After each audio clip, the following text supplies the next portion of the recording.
আজকে রাত্র অনেক হয়ে গেছে, তারপরেও আমাদের মিস্ত্রি বন্ধুরা কাজ করে যাচ্ছে। আজকে নেট ফিনিশিং দিচ্ছে ঘরের।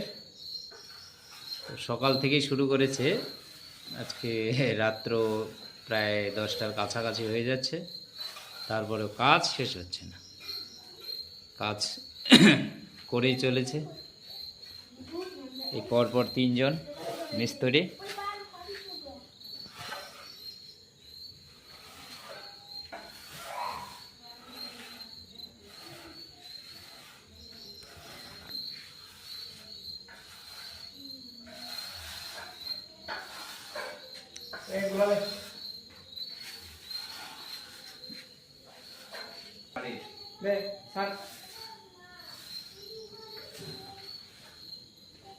Ini bisa, kalau jauh.